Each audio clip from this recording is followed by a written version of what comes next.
Chapter 13. The Two Gods. It was little Isobel who pulled McVeigh together, and after a little he rose with her in his arms and turned her from the wall while he covered Dean's face with the end of a blanket. Then he went to the door. The Eskimos were building fires. Pelletier was seated on the sledge a short distance from the cabin, and at Billy's call he came toward him. "If you don't mind, you can take her over to one of the fires for a little while," said Billy. "Scotty is dead. Try and make the chief understand." He did not wait for Pelletier to question him, but closed the door quietly and went back to Dean. He drew off the blanket and gazed for a moment into the still, bearded face. "My God, and she's waitin' for you, and lookin' for you, and thinks you're coming back soon," he whispered. "You and the kid." Reverently he began the task ahead of him. One after another he went into Dean's pockets and drew forth what he found. In one pocket there was a small knife, some cartridges, and a match-box. He knew that Isobel would prize these and keep them because her husband had carried them, and he placed them in a handkerchief along with other things he found. Last of all, he found in Dean's breast pocket a worn and faded envelope. He peered into the open end before he placed it on the little pile, and his heart gave a sudden throb when he saw the blue flower petals Isobel had given him. When he was done he crossed Dean's hands upon his breast. He was tying the ends of the handkerchief when the door opened softly behind him. The little dark chief entered. He was followed by 4 other Eskimos. They had left their weapons outside. They seemed scarcely to breathe as they ranged themselves in a line and looked down upon Scotty Deane. Not a sign of emotion came into their expressionless faces. Not the flicker of an eyelash did the immobility of their faces change. In a low, clacking monotone they began to speak, and there was no expression of grief in their voices.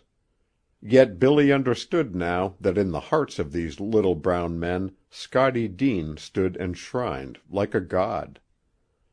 Before he was cold in death they had come to chant his deeds and his virtues to the unseen spirits who would wait and watch at his side until the beginning of the new day.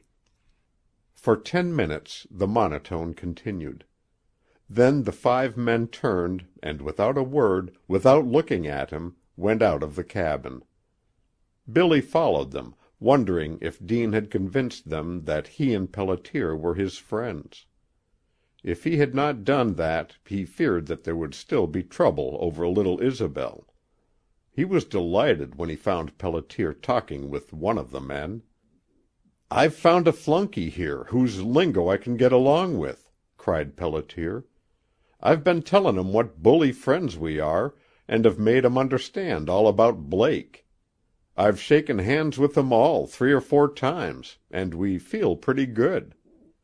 Better mix a little. They don't like the idea of giving us the kid, now that Scotty's dead. They're asking for the woman." Half an hour later, McVeigh and Pelletier returned to the cabin. At the end of that time he was confident that the Eskimos would give them no further trouble and that they expected to leave Isobel in their possession. The chief, however, had given Billy to understand that they reserved the right to bury Deane. Billy felt that he was now in a position where he would have to tell Pelletier some of the things that had happened to him on his return to Churchill. He had reported Deane's death as having occurred weeks before as the result of a fall, and when he returned to Fort Churchill he knew that he would have to stick to that story. Unless Pelletier knew of Isobel, his love for her, and his own defiance of the law in giving them their freedom, his comrade might let out the truth and ruin him. In the cabin they sat down at the table. Pelletier's arm was in a sling. His face was drawn and haggard and blackened by powder. He drew his revolver, emptied it of cartridges, and gave it to little Isobel to play with. He kept up his spirits among the Eskimos, but he made no effort to conceal his dejection now. "I've lost her," he said, looking at Billy. "You're going to take her to her mother?" "Yes." "It hurts. You don't know how it's going to hurt to lose her," he said. MacVeigh leaned across the table and spoke earnestly. "Yes, I know what it means, Pelly," he replied. "I know what it means to love some one and lose. I know. Listen." Quickly he told Pelletier the story of the Barren, of the coming of Isobel, the mother, of the kiss she had given him, and of the flight, the pursuit, the recapture, and of that final moment when he had taken the steel cuffs from Deane's wrists.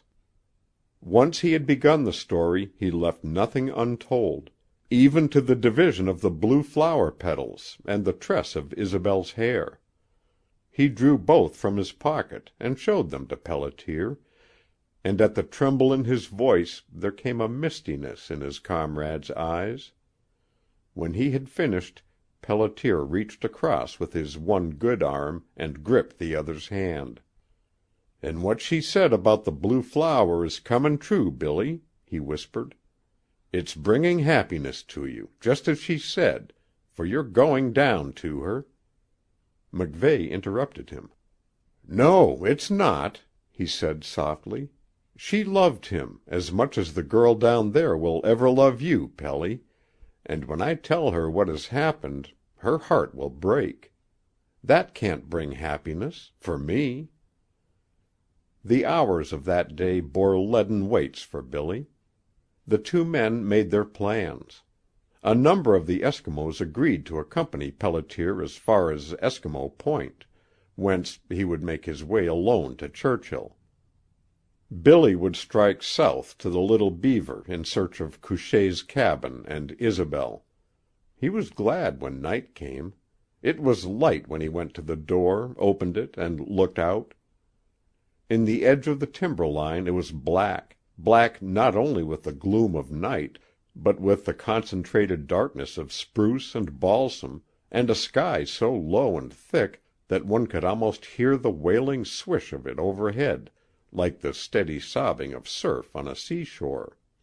It was black, save for the small circles of light made by the Eskimo fires, about which 100 of the little brown men sat or crouched.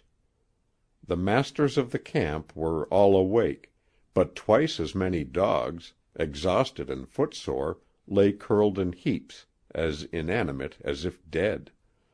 There was present a strange silence and a strange and unnatural gloom that was not of the night alone, a silence broken only by the low moaning of the wind out on the Barren, the restlessness in the air above the tree-tops, and the crackling of the fires. The Eskimos were as motionless as so many dead men. Their round, expressionless eyes were wide open. They sat or crouched with their backs to the Barren, their faces turned into the still deeper blackness of the forest. Some distance away, like a star, there gleamed the small and steady light in the cabin window. For 2 hours the eyes of those about the fires had been fixed on that light. And at intervals there had risen from among the stony-faced watchers the little chief, whose clacking voice joined for a few moments each time the wailing of the wind, the swish of the low-hanging sky, and the crackling of the fires. But there was sound of no other voice or movement. He alone moved and spoke, for to the others the clacking sounds he made was speech, words spoken each time for the man who lay dead in the cabin. A dozen times Pelletier and MacVeigh had looked out to the fires, and looked each time at the hour. This time Billy said, "They're moving, Pelly. They're jumping to their feet and coming this way." He looked at his watch again. "They're mighty good guessers. It's 12:15. When a chief or a big man dies, they bury him in the first hour of the new day. They're coming after Dean." He opened the door and stepped out into the night. Pelletier joined him. The Eskimos advanced without a sound and stopped in a shadowy group 20 paces from the cabin. 5 of these little fur-clad men detached themselves from the others and filed into the cabin, with the chief man at their head. As they bent over Dean, they began to chant a low monotone which awakened little Isobel, who sat up and stared sleepily at the strange scene. Billy went to her and gathered her close in his arms. She was sleeping again when he put her down among the blankets. The Eskimos were gone with their burden. He could hear the low chanting of the tribe. "I found her, and I thought she was mine," said Pelletier's low voice at his side. "But she ain't, Billy. She's yours." MacVeigh broke in on him as though he had not heard. "You better get to bed, Pelly," he warned. "That arm needs rest. I'm going out to see where they bury him." He put on his cap and heavy coat and went as far as the door, then turned back. From his kit he took a belt axe and nails. The wind was blowing more strongly over the Barren, and MacVeigh could no longer hear the low lament of the Eskimos. He moved toward their fires, and found them deserted of men, only the dogs remaining in their death-like sleep. And then, far down the edge of the timber, he saw a flare of light. 5 minutes later he stood hidden in a deep shadow, a few paces from the Eskimos.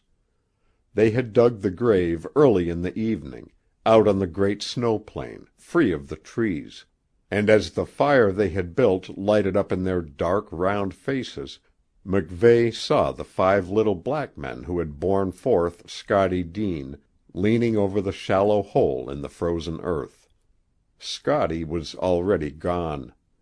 The earth and ice and frozen moss were falling in upon him, and not a sound fell now from the thick lips of his savage mourners. In a few minutes the crude work was done, and like a thin black shadow the natives filed back to their camp.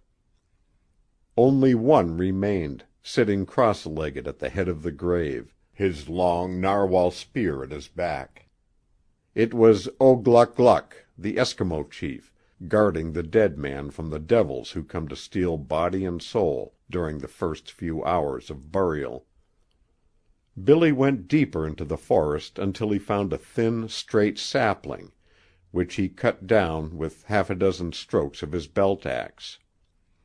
From the sapling he stripped the bark, and then he chopped off 1/3 of its length and nailed it crosswise to what remained. After that he sharpened the bottom end and returned to the grave, carrying the cross over his shoulder. Stripped to whiteness, it gleamed in the firelight. The Eskimo watcher stared at it for a moment, his dull eyes burning darker in the night, for he knew that after this 2 gods and not one were to guard the grave. Billy drove the cross deep, and as the blows of his axe fell upon it, the Eskimo slunk back until he was swallowed in the gloom. When MacVeigh was done, he pulled off his cap. But it was not to pray. "I'm sorry, old man," he said to what was under the cross. "God knows I'm sorry. I wish you was alive. I wish you was going back to her, with the kid, instead of me. But I'll keep that promise. I swear it. I'll do what's right by her." From the forest he looked back. The Eskimo chief had returned to his somber watch. The cross gleamed a ghostly white against the thick blackness of the Barren. He turned his face away for the last time, and there filled him the oppression of a leaden hand, a thing that was both dread and fear. Scotty Deane was dead, dead and in his grave. And yet he walked with him now at his side. He could feel the presence, and that presence was like a warning, stirring strange thoughts within him. He turned back to the cabin and entered softly. Pelletier was asleep. Little Isobel was breathing the sweet forgetfulness of childhood. He stooped and kissed her silken curls, and for a long time he stood with one of those soft curls between his fingers. In a few years more, he thought, it would be the darker golden brown of the woman's hair, of the woman he loved. Slowly a great peace entered into him. After all, there was more than hope ahead for him. She, the older Isobel, knew that he loved her as no other man in the world could love her. He had given proof of that. And now he was going to her. Chapter 13. Recording by Roger Malene.